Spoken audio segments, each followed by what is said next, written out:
Golden temple. एक समय की बात है, एक गांव में श्यामू नाम का एक किसान रहता था। वो बहुत ही ईमानदार और नेक था। वो सभी गांव वालों की बहुत मदद करता था। एक दिन श्यामू अपने खेतों में काम कर कर घर वापस आ रहा था। तभी उसका पैर किसी चीज से टकराया। उफ, ये क्या है? मेरा तो पैर ही टूट जाता। श्यामू ने नीचे झुककर देखा, तभी उसे एक चमकीली चीज नजर आई। अरे, ये क्या है? ये तो सोने जैसा चमक रहा है। श्यामू वहां खोद कर देखता है। वो देखकर हैरान रह जाता है। अरे, ये सोने की भगवान की मूर्ति। चलो मैं इसे निकालकर गांव वालों को दिखाता हूँ। नहीं, मैं गांव वालों को यहीं बुलाता हूँ। श्यामू सभी गांव वालों को वहां बुलाकर लाता है। प्रधान जी, ये देखिए, ये सोने की भगवान की मूर्ति। हाँ श्यामू, ये मूर्ति तो अद्भुत है। मैंने बुजुर्गों से सुना था कि कभी यहाँ पर बहुत भव्य सोने का मंदिर होता था और उसमें सभी मूर्तियाँ सोने की थी। मंदिर तो नहीं रहा, लेकिन हमें ये मूर्ति मिली है। ये हमारे गांव का भाग्य चमकाएगी। आप ठीक कहते हैं सरपंच जी। हमें सोने की मूर्ति के लिए सोने का ही मंदिर बनाना चाहिए और बड़ी भव्यता से इसको वहाँ स्थापित करना चाहिए। सभी गांव वाले मंदिर बनाने के लिए सहमत हो जाते हैं और मंदिर के लिए पैसा इकट्ठा शुरू करने लगते हैं। लेकिन सभी सोचते हैं कि ये सोने की मूर्ति तब तक कहाँ रखें। अरे भाइयों, इसमें सोचना क्या है? श्यामू को मिली है तो श्यामू ही इसकी रक्षा करेगा। क्यों, ठीक है ना श्यामू? हाँ सरपंच जी, बिल्कुल, ये मेरी जिम्मेदारी है। श्यामू उस भगवान की सोने की मूर्ति को अपनी जान से भी ज्यादा संभाल कर अपने घर पे रखता है और इधर गांव वाले मंदिर के निर्माण की तैयारी करते हैं। लेकिन दो चोर सोनू और मोनू उस मूर्ति को चुराने की प्लानिंग करते हैं। अरे मोनू, गांव वाले तो बेवकूफ़ हैं, इतनी महंगी मूर्ति को मंदिर में सजाएंगे। क्यों ना आज रात श्यामू के घर में घुसकर उस मूर्ति को चुरा लिया जाए, बहुत पैसे बनेंगे। हाँ सोनू, तुम ठीक कहते हो। रात को जैसे ही वो दोनों चोर श्यामू के घर मूर्ति चुराने के लिए घुसते हैं, तभी आवाज से श्यामू की नींद खुल जाती है। कौन है वहाँ? चोर पकड़ो। और वो लाठी लेकर उन दोनों के पीछे भागता है। श्यामू की आवाज सुनकर सभी गांव वाले जाग जाते हैं और दोनों चोरों की मिलकर खूब पिटाई करते हैं। गांव वाले मेहनत और लगन से एक सोने का मंदिर तैयार करते हैं और उस मंदिर में उस सोने की मूर्ति को स्थापित करते हैं। सरपंच जी, मंदिर भी बन गया और मूर्ति भी स्थापित हो गई, लेकिन अब इसकी रक्षा कौन करेगा? ये कोई सवाल है भला? मंदिर और मूर्ति की रक्षा श्यामू ही करेगा। क्यों श्यामू? जी सरपंच जी, ये मेरा सौभाग्य होगा। और श्यामू सोने की मंदिर और सोने की मूर्ति की रक्षा करने लगता है, क्योंकि सोने का मंदिर उस गांव की शान था। आसपास के सभी गांव वाले उस गांव को सोने के मंदिर वाले गांव से जानने लगते हैं। विराजपुर नाम के एक शहर में अनमोल करके एक आदमी रहता था। अनमोल एक कुरियर कंपनी में काम करता था। वह उनके माता पिता और बीवी के साथ एक छोटे से घर में रहता था। अनमोल रोज उसका पुराना खटारा स्कूटर लेकर कुरियर देने पूरा शहर और गांव घूमता था। उसका स्कूटर पुरानी होने की वजह से प्रति घंटा 15 या 20 किलोमीटर से ज्यादा जा नहीं पाती थी, इसीलिए उसका कुरियर डिलीवरी देर हो जाती थी। एक दिन उसका मैनेजर ने उसको बुलाया और ऐसा बोला, अरे अनमोल भाई, तुम कुरियर को डिलीवरी इतना देर करोगे तो कैसा चलेगा? तुमको पता है ना कितना कंपटीशन है प्राइवेट कंपनियों में। अगर तुम देर से डिलीवरी करोगे तो हमारा कस्टमर्स चले जाएंगे और कंपनी तुमको सैलरी नहीं दे सकती। सोच लो। ठीक है सर, मैं कल से सावधान रहूंगा। लेकिन सब कुरियर वालों को अच्छी स्कूटर और बाइक इस्तेमाल करते हुए देखकर वो भी नया गाड़ी खरीदने की सोचता है, लेकिन उसके पास पैसे नहीं थे। फिर अनमोल और उसके कंपनी में दो दोस्त मिलकर एक योजना बनाते हैं। अरे यार, मैं एक लकड़ी की हेलीकॉप्टर बनाना चाहता हूं और उस हेलीकॉप्टर से हम जल्दी कुरियर डिलीवर कर सकते हैं। इसके लिए हमें पैसा इकट्ठा करना है। क्या बोलते हो यार? लेकिन यार, वह उड़ेगा कैसे? अरे यार, भूल गए कि मैं एक मैकेनिकल इंजीनियर हूं। मैं स्कूटर के इंजन के साथ लकड़ी की हेलीकॉप्टर उड़ा सकता हूँ। आइडिया तो एकदम सही है यार। ऐसा सोचकर तीनों दोस्त मिलकर अनमोल के स्कूटर को हेलीकॉप्टर में बदल डालते हैं और अगले ही दिन से अनमोल कुरियर डिलीवरी उसी लकड़ी के हेलीकॉप्टर से करने लगा। वह टाइम से पहले ही डिलीवर कर रहा था। अनमोल को देखकर उसके दो दोस्त भी ऐसा ही एक लकड़ी की हेलीकॉप्टर मांगा और अनमोल उनको बहुत ही कम दाम में उनके स्कूटर को लकड़ी की हेलीकॉप्टर में तैयार कर कर देता है।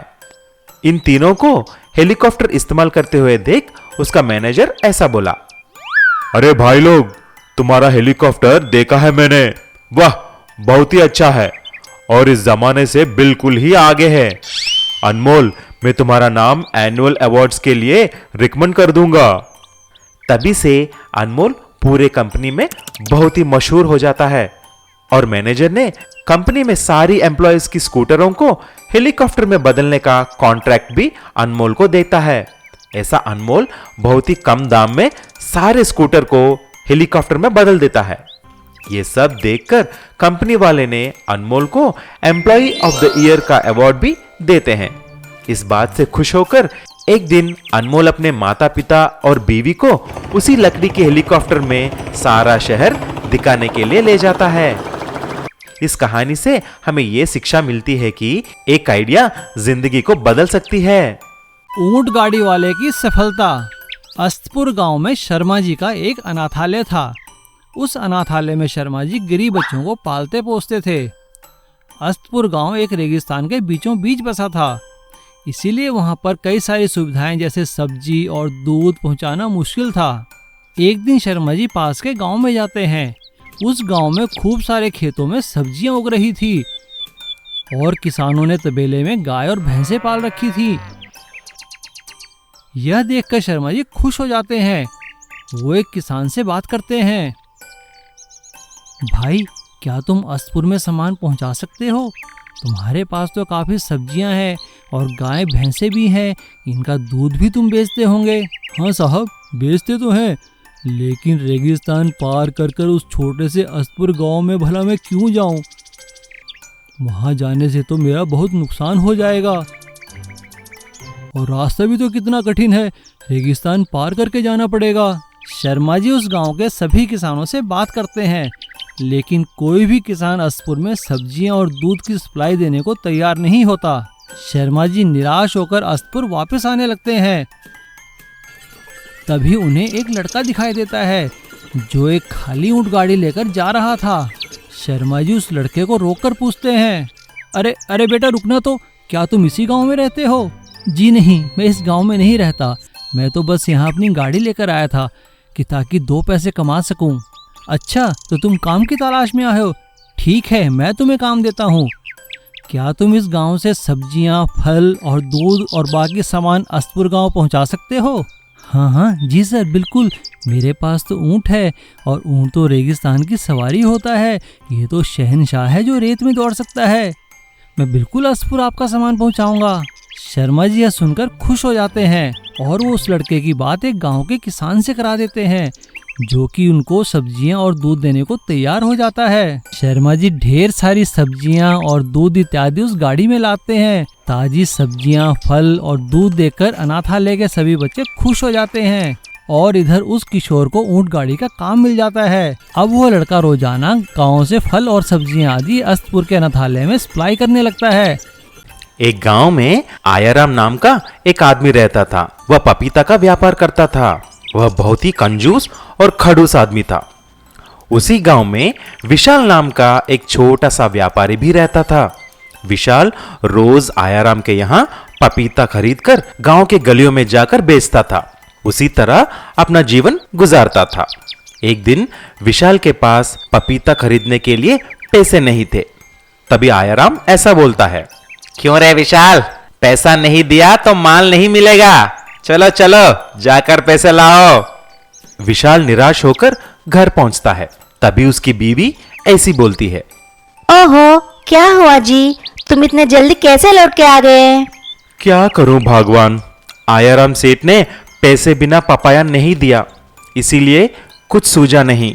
देखो जी, घर में बच्चे भूखे हैं। ये लो मेरा चांदी का घुंघरू, ये बेचकर पपाया खरीदो और कुछ पैसे कमाओ। विशाल ने चांदी के घुंघरू बेचकर आयाराम के यहाँ जाकर कुछ पपीता खरीदा और अपने ठेले पर रखा। लेकिन खड़ूस आयाराम उसको सारे खराब पपीता देता है। बाजार में जाते ही उसके पास पपीता कोई नहीं खरीदता। सब खराब पपीते को देखकर विशाल रोने लगता है और सब फेंक देता है। खाली ठेला लेकर घर आते हुए रास्ते में एक बूढ़ा आदमी को मिलता है। बेटा, मुझ पर दया करो। मुझे एक कार वाले ने एक्सीडेंट करके चला गया है। मैं सभी को मदद मांग रहा हूँ, लेकिन कोई भी नहीं किया। मुझे मेरे घर तक छोड़ दोगे क्या?